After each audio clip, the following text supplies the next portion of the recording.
Moje ime je Momir Futo i ja sam osnivač Bifarda, prvog hrvatskog startupa koji se bavi uzgojem crne vojničke muhe. Bifard je kratica od engleskih riječi Beneficial Insect Farm Research and Development. Dakle, mi smo startup koji se bavi proizvodnjom korisnih kukaca za potrebne organske poljoprivrede. Dakle, Bifard čini tim ljudi koji su se okupili oko iste ideje, a to je cirkularna ekonomija i neki održivi razvoj. U timu se nalazi kolegica Sara Koska, doktorica znanosti koja je dio tima istraživačkog, znači istraživački dio tima. Sa druge strane se nalaze Bojana Brestovac i Bojan Kerić koji su dakle u samoj proizvodnji. Ostatak tima je Veselin Pavličević, znači on je zadužen za ekonomiju u samoj, odnosno marketing u samom našem timu. Branimir Vuković koji je zapravo zadužen za logistiku.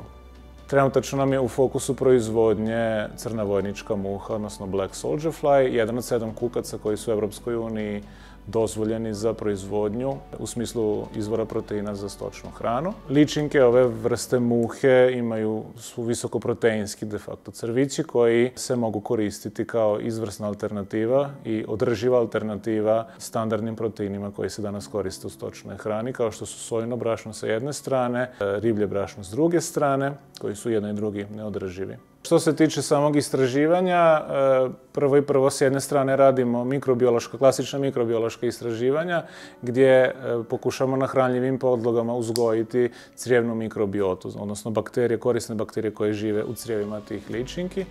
Sa druge strane radimo i nešto kompliciranije metode kao što su sekvenciranje i bioinformatičke metode kojima želimo onda zapravo bakterije koje se ne mogu kultivirati, izgojiti, dešifrirati, odnosno vidjeti koje bakterije točno žive u tim crijevima.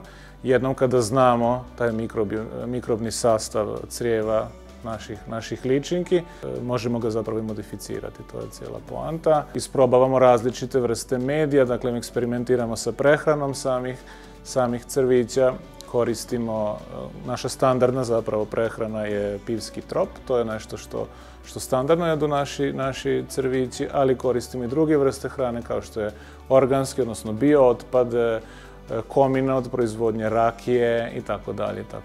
Cilj projekta Pokreni nešto svoje, odnosno sredstava koje smo dobili u sklopu ovog projekta, jeste zapravo napraviti proteinsko brašno od crne vojničke muhe, izmijenjenog aminokiselinskog sastava. Mijenjanjem mikrobiote ličinki zapravo mijenjamo na neki način aminokiselinski sastav samih proteina i težimo tome da ti proteini mogu što bolje probavljati, znači od strane stoke, s jedne strane perad i s druge strane svinja. U budućnosti Bifard teži postati regionalnim liderom zapravo u proizvodnji korisnih kukaca za poljoprivredu. Osim same vojničke muhe, uvodimo druge vrste kukaca kao što su bumbarije za oprašivanje, parazitoidne osice, bubamari i tako dalje. Dakle, čitav niz drugih kukaca koji se danas moraju i zapravo su imperativ u proizvodnji organskog povrća i voća.